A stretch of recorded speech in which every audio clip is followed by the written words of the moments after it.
Good morning, and welcome to another episode of Clang versus the Space Engineer. This is your host, Wolfenray, and today's episode is a battle, or a game of chess at Lake Solaris. Episode 8E, and the reason we have episode 8 being A, B, C, D, and E is because episode 8 is actually a mini-series, as there is a titanic game of battle going on between Clang and, of course, our brave astronaut. As you can see, over here, it is morning time, and that thing just pounded down on the earth. I'm gathering ice. See? Ice. Well, now why am I gathering ice? Because over here, remember those explosives that we gathered, that the astronaut gathered in the last episode at that base? Well, we put them to good use. And as you can see over here, along the side of our base, our brave astronaut has made a nuclear missile. Now, why would we make a nuclear missile, you might ask? Well, because up in high orbit is the interplanetary transport of Clang called the Aspect of Animosity. Let's see if it switches over to say the Aspect of Animosity. There it is. So, how are we going to take that out? Well, here's what we're going to do, right? In order to build a spaceship to leave this planet, we got to get rid of that spaceship that's up there. And so, in the next move in the game of chess, our space engineer has built a interplanetary ballistic missile, which is basically a missile that launches from Earth and will shoot objects in orbit in space. So maybe Kim Il-un should take notice of this video, because he's been testing those Tapo Dong missiles, which it's supposed to have the same effect. So we're going to try to do the same thing today. We're going to try to be like North Korea and see if we can't shoot down a spaceship in space from a missile launched from Earth.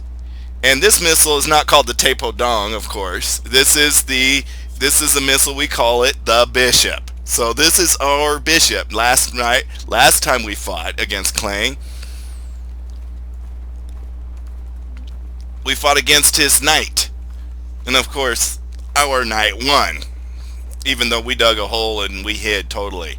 Now that video, like I said before, got banned in almost every country except for the United States. So if you happen to be a citizen of the United States, you're one of the lucky few that got to watch it, because there's a song on there by a man named David Bowie. That's his music, of course, is owned by some company, and then so they said no to all those other countries. However, if you're part of the United States, you're some of the lucky few who get to actually watch that video. Now that video was garbage anyways, because my hardware was not up to par, but now it is, and so everything's running nice. And that was my last video, of course, where everything was bad.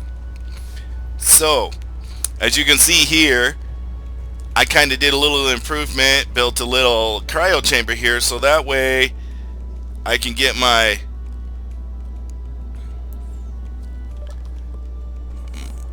energy and oxygen and hydrogen all filled up. However, I'm thinking that, we're not going to really go anywhere today. So we really don't need oxygen or anything like that. Here, let's take the stairs. I always like taking the stairs. Could take the elevator. That's kind of why I hit the cryopod. But then We're just gonna walk around the stairs. Quite the walk, though, I'm gonna tell you. Right. Okay. Up, up, and up. Can you imagine how tired your legs would get walking up these many stairs? And then you have to jump. Oh my gosh. That'd be tough.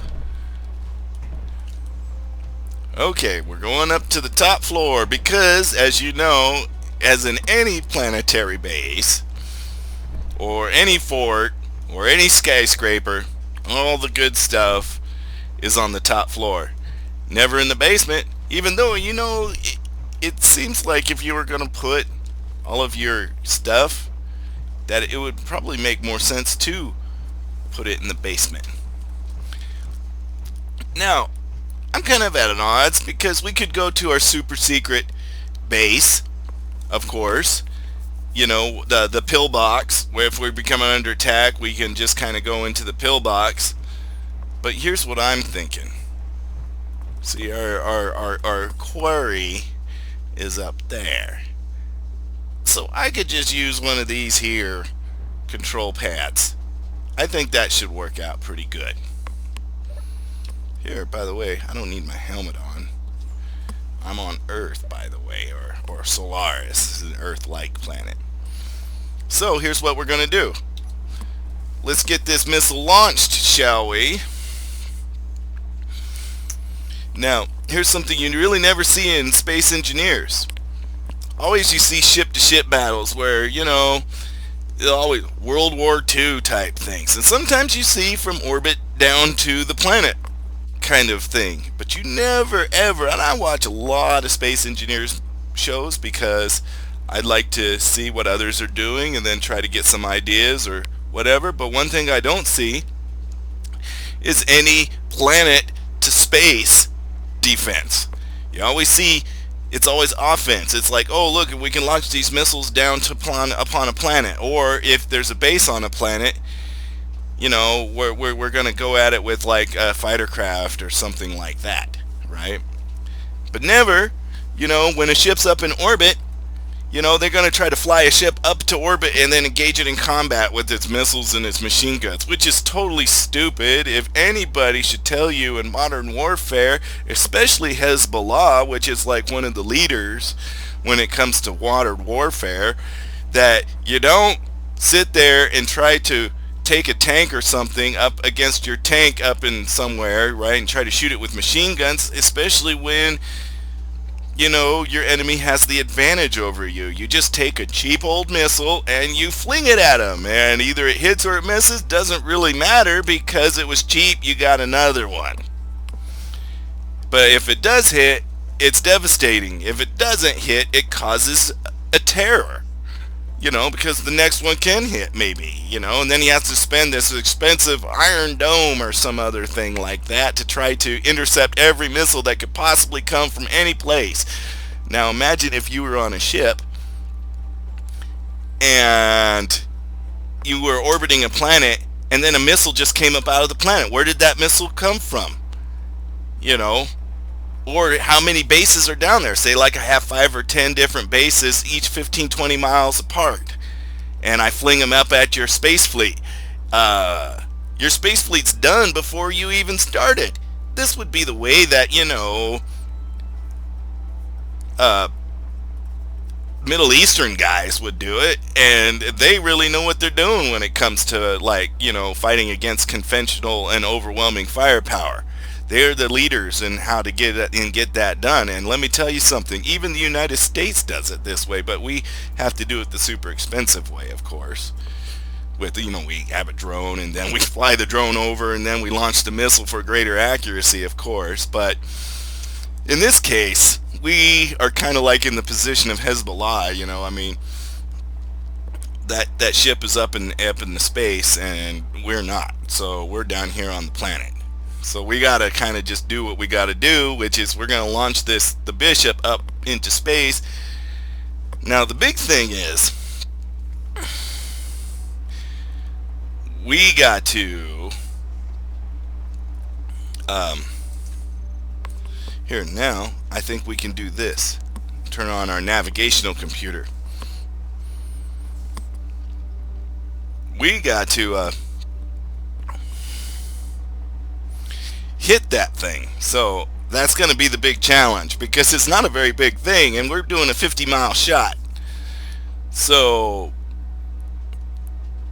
50 miles is quite a range to try to make a shot. Even like in the Battle of Bismarck, I believe that was somewhere like an 18 to 22 mile shot.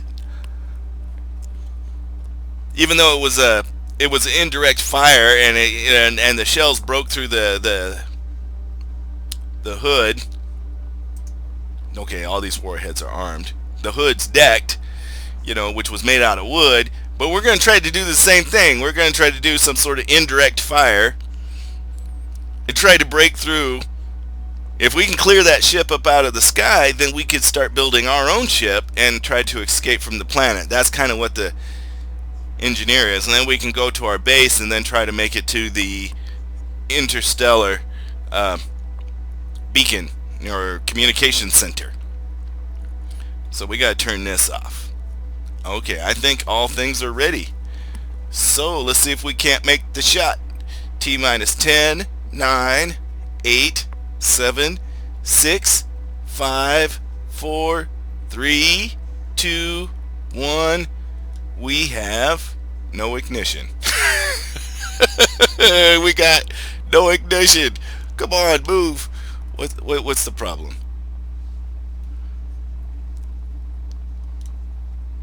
Okay, connectors disabled. Landing gears locked. Oh, okay. Let's try that again. Ooh, connector 2. Okay. I didn't turn the connector off. Okay. We have ignition. There's the aspect of animosity right there. So I'm gonna turn off the letters.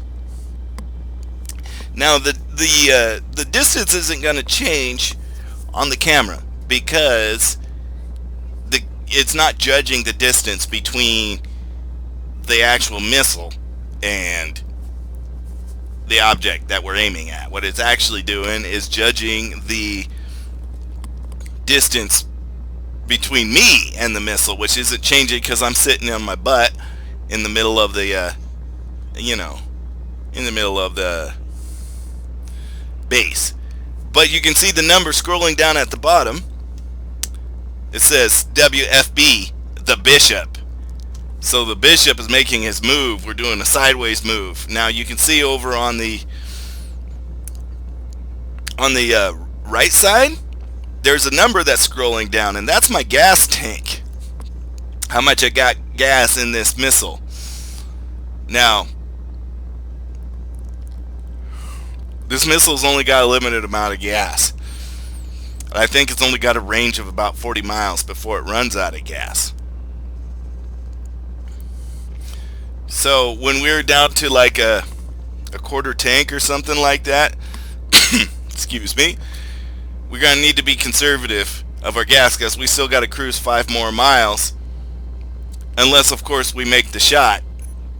But as you can see, we're only 10 miles in. We're 10 miles up in the atmosphere now. So I'm sure our gravity is now at 6% and falling. So this missile travels really fast. But it's not going to be enough to actually reach there. So we're going to have to kind of pulse our engine. Or maybe we might be able to hit. I don't know. We're at 12 miles. Let's see if we can't zoom in. There she be. See it? That's a fine target. Let's see if we can't hit it. Now, making a 50-mile shot is not easy. To say the least. But if we do hit, then we knock it off course. If we don't hit, then it's going to be warned that we of our presence, and I'm sure will, the ship's gonna, Clang will move. the aspect of animosity will move, and I'm sure that there will be a reprisal rather shortly. So, looks like we're 17, 18, and we're down to about a half a tank. Okay, I'm gonna just kind of cruise. I'm just gonna cruise for a little bit.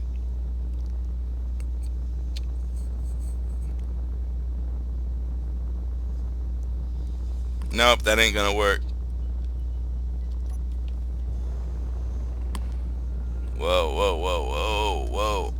I'm a little unsteady. Okay, we gotta adjust. We're still about halfway there.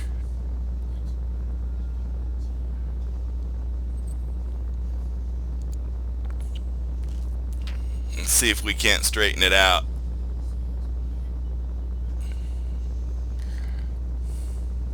Hmm. 95,000.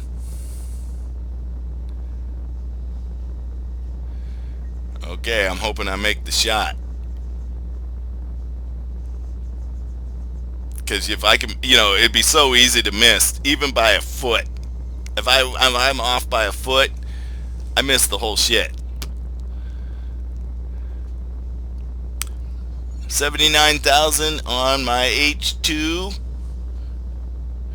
But we got 20 miles to go. Gravity's at 1% or 1.8%.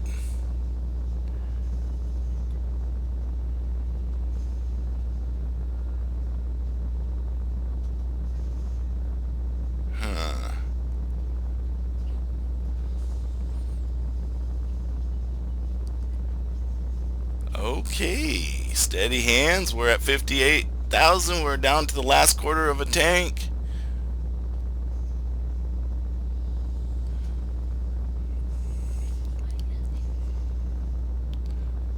Okay, let's see if what we got is gonna work. Okay, 45,000. We're getting in closer.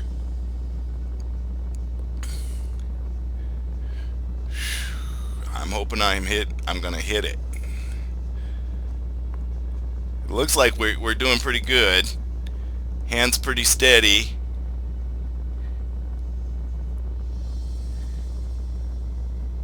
We're about ready to run out of fuel. We're at 33, so we're in the home stretch.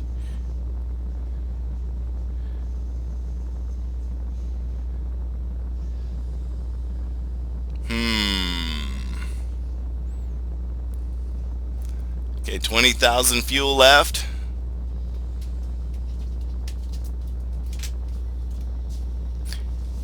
We got 10 more miles to go. Hopefully we can hit it.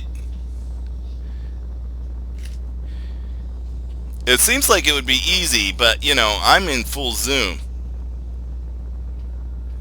This ain't easy. Okay, we only got 3,000, so this is going to pretty much determine where we're going with this. Okay, we're empty. Now we're just going to be running on fumes from here on out, so let's hope that we have enough to kind of bring it in on home. We only got 6 more miles to go.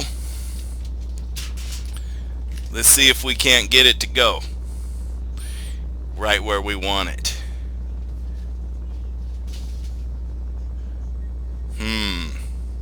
It's getting there. We're getting there. 4 more miles to go.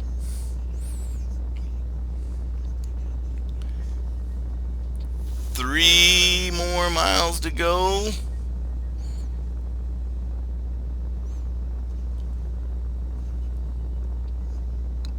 Oh, 2 more miles to go. Okay, 1 mile. Okay, here it comes. We're getting there.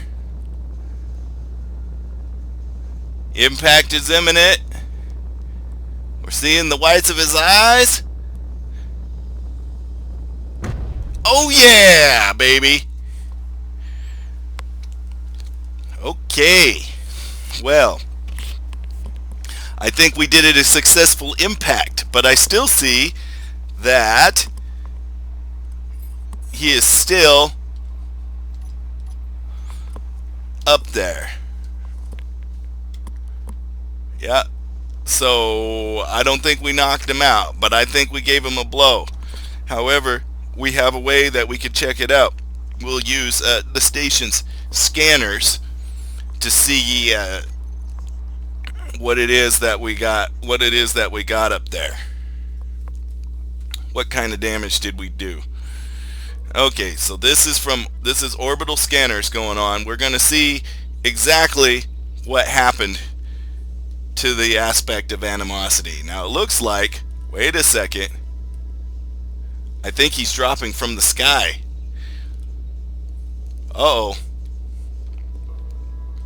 Here, yeah, he's dropping. I think he's going to impact on the planet. Oh, I do believe that we, oh my God, look at that. We took the heart out of him. See, we hit him right in the belly. No, he's falling. I can't even keep up. So we're going to watch him as he falls down to the ground. Here, I got to get to where I can see if we hit the core.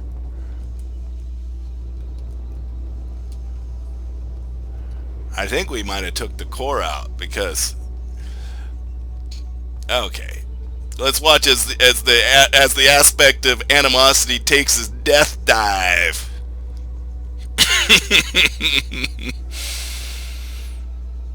Okay. Down you go towards the planet. See the lake down there? That's where we shot him from. See, so you could see that if you're a ship and you're orbiting the planet in space 45, 50 miles up in the air, right?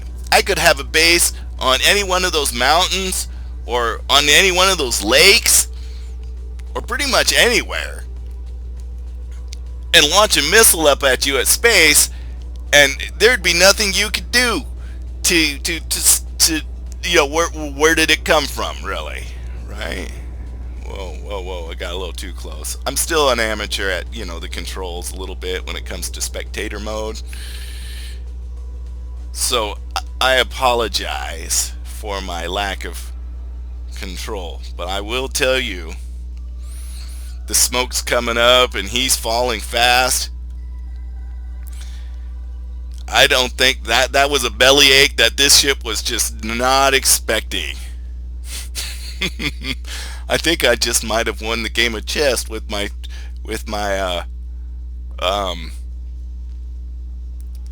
moves here.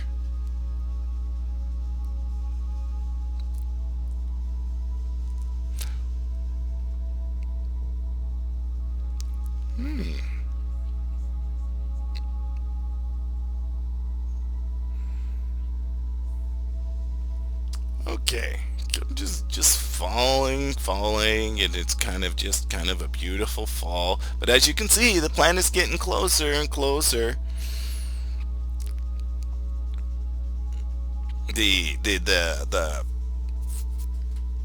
ozone layer, I guess is what you would call that, maybe, is coming up. So we're up in the high atmosphere right now.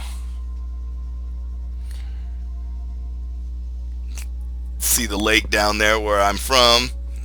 It's up under the shadow. Maybe I'm on the other side. I can actually see where I'm at. Yeah, I know where I'm at. You can't actually see the base, of course, but I could see the area that I came from. And so the aspect of animosity just did not expect a nuclear missile to come flying up and knocking him in the belly. See, now this is what I was talking about with modern tactics. I don't get why in Space Engineers all these people put in, first of all, they do everything in creative mode. I can see that because it's easy, right? But it's also lazy. And, I'm a master scripter. I know how to script things, and so this makes this work really well for me. But another thing is like their tactics are so archaic. Two ships run at each other. They put on a whole bunch of heavy armor and say, "Oh, look at this PvP, PvP." There's no strategy to it. There's no tactics to it. You just run two ships together and you do broadsides over and over again until, you know, somebody blows up, I guess. But in reality, advanced strike is the way to go. Either you're going to send out a manned aircraft, which is really kind of stupid, only if you were going to go halfway to deliver a more accurate payload, or you're going to launch a missile of some sort from 50, 60 miles away. And so mostly, like, if two capital ships were to actually meet in space, I don't think, just like in the Battle of Midway and in any modern naval conflict, those two capital ships would never come within sight of each other, not within physical sight of each other. One of them would be blown up long before they had got anywhere close enough to shoot at each other with guns. The only way that guns would even be relevant is against, maybe the smaller craft or point defense, or if there was some sort of ambush, which, would be really hard. And I could see that this slow descent to the earth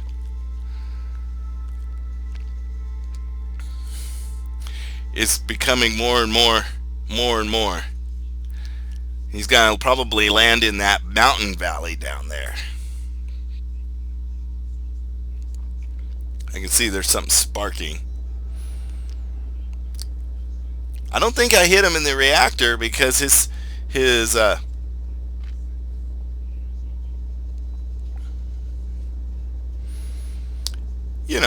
he's still got engine power and power.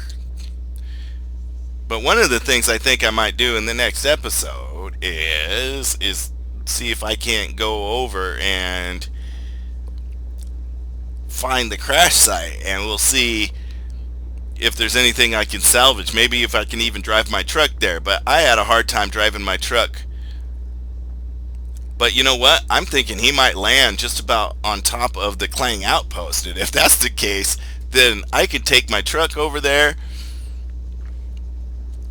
and gather up all the materials, and then that'll get me started on my spaceship, and then I can have an interplanetary spaceship that will be credible when I go off into space. And I think that after a huge hit like this, where, first of all, the astronaut takes out the base, takes out its most advanced drone, and then takes out its orbital spacecraft, one of its major capital ships, that Clang, it's probably just be in Clang's best interest to just kind of find a different battlefield, because clearly this battlefield has been won by the astronaut. Oh, here comes about ready time for the final impact. Final impact. Let's see how this works. Oh yeah. As you can see with my new computer, I don't have lag at all. No lag on impact. That just tells you how much money I invested in my computer. And there she sits. There she sits. Okay, let's see what kind of damage we got. Well, it looks like the cockpit's doing pretty good. Nah. There's a huge hole here. I can see the programs, except for one, is left. And what do we have under here? Let's turn on our light. This is our spectator light.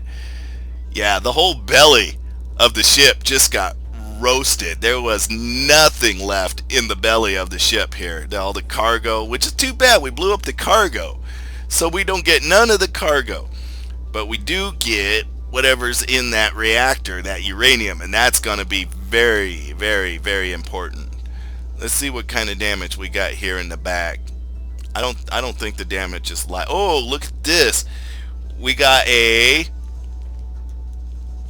Oh, wait, hang on. I'm a little bit off. Okay, let's see. We got a jump drive that we could salvage. That's going to be huge on making our spaceship, and I think everything's here. Plus we got some pretty good engines. So really, he kind of crashed on the side of a mountain. That's going to be kind of a chore to try to take that, because crashing along the side of a mountain, and there's the planetary base right there. See it?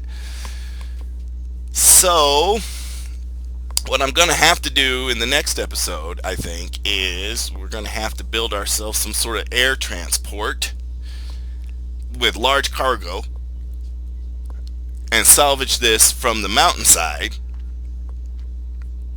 and salvage that outpost and then start building on our ship.